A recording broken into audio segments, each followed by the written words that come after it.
Assalamualaikum, anda bersama dengan saya Azam Abdullah. Terima kasih pada Syahrin dan juga Budi untuk sesi ataupun edisi pasukan Saif pagi ini. Kita akan buat beberapa lagi penelitian terhadap beberapa berita palsu yang tular di media sosial dan mungkin anda pernah sebarkan berita ini. Tapi sebelum itu saya nak mengajak anda untuk membantu pasukan Respon Pantas KKMM untuk menyalurkan sebarang berita yang anda terima di media sosial. Kalau anda tidak tahu dan tidak pasti kesahihannya, boleh salurkan berita itu terus ke portal sebenarnya.my. Seperti biasa, anda hanya perlu isikan nama penuh, nombor telefon, alamat email, subjek, maklumat dan juga sumber berita yang anda terima tu daripada WhatsApp, Facebook, IG, Twitter dan sebagainya. Baik. Kita nak recap balik status terkini COVID-19 pada 30 Mei di mana mencatatkan jumlah kes keseluruhan 7,762 dan pecahannya kes baharu 30 setakat ini dan nampaknya ada angka-angka yang positif di mana bawah 100 dan seterusnya kes aktif 1,317, kes sembuh 6,330 manakala jumlah kematian tidak berganjak lagi sebanyak 115 kes. Dan ini adalah perincian ataupun pecahan-pecahan daripada statistik COVID-19 di mana seperti yang kita nyatakan tadi 30 kes adalah kes positif di mana kes import adalah 3 dan jangkitan tempatan 27 kes. Ini pula pecah-pecahannya 17 bukan warga negara, 10 warga negara dan kalau ikutkan pecahan negeri, Kuala Lumpur mencatatkan kes yang paling tinggilah 12, Selangor 2, Putrajaya 2, Negeri Sembilan 1 dan rata-ratanya 1 dan juga 2 kes dicatatkan. Baik, kita teruskan dengan pemakluman berita palsu. Seperti biasa di Pasukan Respon Pantas KKMM ada 2 perkara di sini yang perlu kita tekankan, iaitu Kementerian Pendidikan Malaysia KPM menafikan mengeluarkan kenyataan berkaitan takwim persekolahan seperti yang tular melalui aplikasi WhatsApp.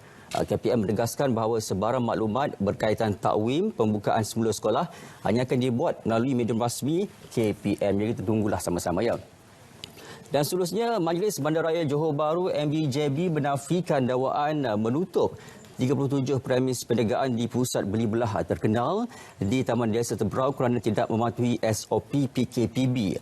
Sebaliknya, BJB menjelaskan bahawa arahan penutupan tersebut sementara dikeluarkan kerana premis tersebut didapati tidak memiliki lesen perniagaan yang sah.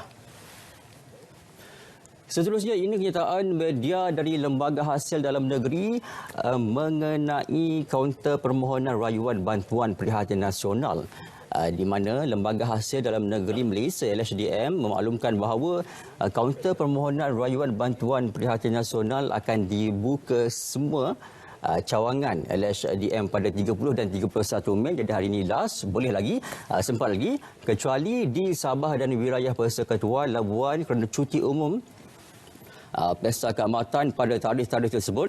Kaunter rayuan tersebut akan beroperasi dari pukul 8 pagi hingga 4 petang bagi pemohon BPN di Sabah dan wilayah Persekutuan Labuan.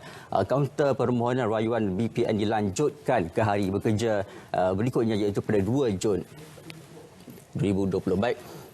Dan seterusnya kenyataan siaran media mengenai advisory tata cara pengendalian aktiviti pengumpulan, pemprosesan dan penyimpanan data peribadi di premis.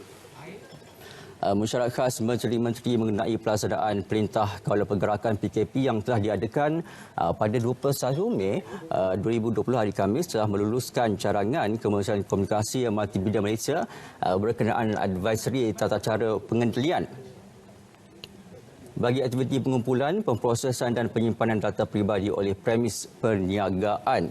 Dan ini penting, semua premis perniagaan yang telah dibenarkan untuk beroperasi semasa PKPB perlu mematuhi beberapa tata cara yang telah pun dicatatkan, iaitu hanya menyatakan nama, nombor telefon yang boleh dihubungi dan tarikh serta masa kehadiran pengunjung pelanggan untuk direkodkan. Dan antara-antaranya juga seperti yang tertera di kaca TV anda ni. Baik, seterusnya. Ini pula siaran media Menteri Keuangan harga runcit produk petroleum bagi tempoh 30 Mei sehingga 5 Jun. Ada 3 poin di sini. Harga runcit petrol RON 97 naik sebanyak 5 sen seliter, iaitu daripada RM1.68 seliter kepada RM1.73 seliter. Dan harga runcit petrol RON 95 naik sebanyak 5 sen seliter, iaitu daripada RM1.38 seliter kepada RM1.43 seliter. Dan harga runcit diesel pula naik sebanyak 10 sen seliter, iaitu daripada RM1.50 seliter kepada RM1.61 seliter. Baik, kita berehat seketika, kembali selepas ini. Banyak lagi berita-berita yang ingin kami kongsikan. Jangan ke mana-mana.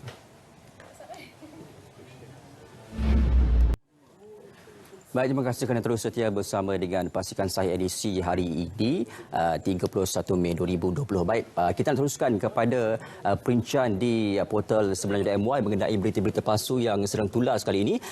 Yang pertamanya, jadual pembukaan semula sekolah seperti yang tular di media sosial adalah palsu. Ini adalah mesej yang ditularkan perinciannya. Ada menyatakan tingkatan 6 dan 5, tingkatan 43, tingkatan 21 dikatakan waktu dan juga harinya.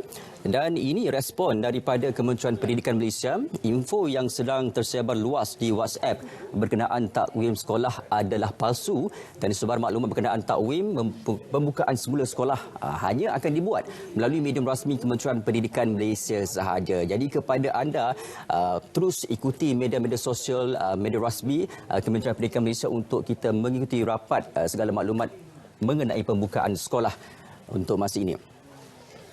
Baik, seterusnya, 37 premis di pusat beli belah Taman Desa Tebrau ditutup kerana tidak memiliki lesen perniagaan yang sah. Ini perinciannya, Majlis Bandaraya Johor Bahru MBJB menafikan 37 premis perniagaan di pusat beli belah terkenal di Taman Desa Tebrau diarahkan tutup kerana tidak mematuhi SOP Perintah Kawalan Pergerakan bersyarat. Sebaliknya, ini sebenarnya premis perniagaan yang turut membabitkan jenama popular diarahkan tutup sementara itu didapati tidak memiliki lesen perniagaan sah. Dan Datuk Bandar Johor Bahru, Datuk Adib Azhari Daud berkata arahan penutupan sementara itu dibuat dalam 2 operasi bersepadu dijalankan Bandaraya Johor Bahru MBJB. Baik, itu di Johor. Ini pula di Temerloh. Tiada kejadian bunuh berlaku di Jalan Ulu Jenut Kuala Kerau di Temerloh. Kalau mungkin anda pernah terima gambar-gambar begini di media sosial, di Facebook dan sebagainya. Ini perinciannya, tiada kejadian bunuh berlaku di Jalan Ulu Jenut Kuala Kerau di Temerloh. Sebaliknya, gambar yang tular di media sosial adalah mangsa kemalangan maut yang membabitkan penunggang motosikal.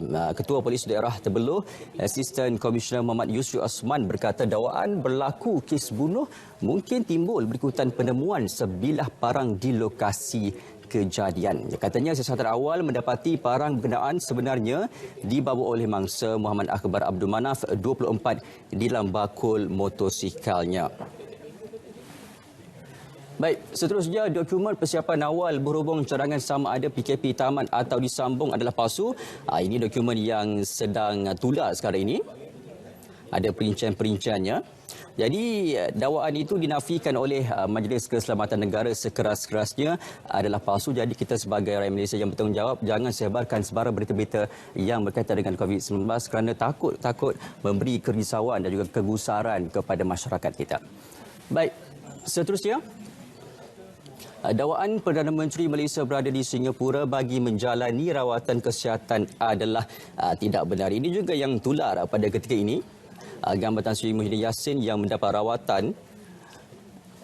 Dan menurut Perdana Menteri Tan Sri Muhyiddin Yassin melalui Facebook rasminya, katanya ada yang mendakwa saya berada di Singapura bagi menjalani rawatan kesihatan, dan ingin menyatakan bahawa dakwaan itu tidak benar sama sekali. Dan untuk makluman, Tan Sri Muhyiddin Yassin sekarang sihat menjalani kuarantin di rumahnya di Bukit Damansara selama 14 hari.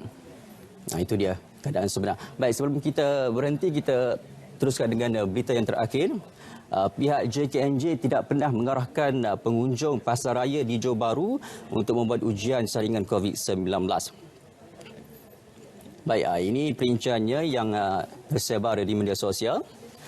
Menurut Jabatan Kesihatan Negeri Johor JKNJ, Jabatan Kesihatan Negeri Johor membuat penafian kenyataan viral yang telah tersebar melalui media sosial berkenaan arahan buat saringan COVID-19 kepada pengunjung pasaraya terkemuka di Johor. Dan pihak JKNJ sebelum ini ada membuat penutupan pasaraya terkemuka di daerah Johor Bahru disebabkan tidak mematuhi prosedur mengikut standard yang telah ditetapkan dalam peraturan-peraturan pencegahan dan kawalan penyakit berjangkit. Itu dia yang berlaku di Johor.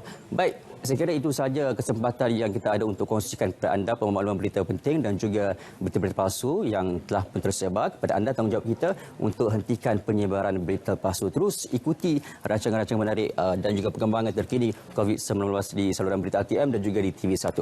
Baik, saya Azam Abdullah. Kita jumpa lagi. Assalamualaikum.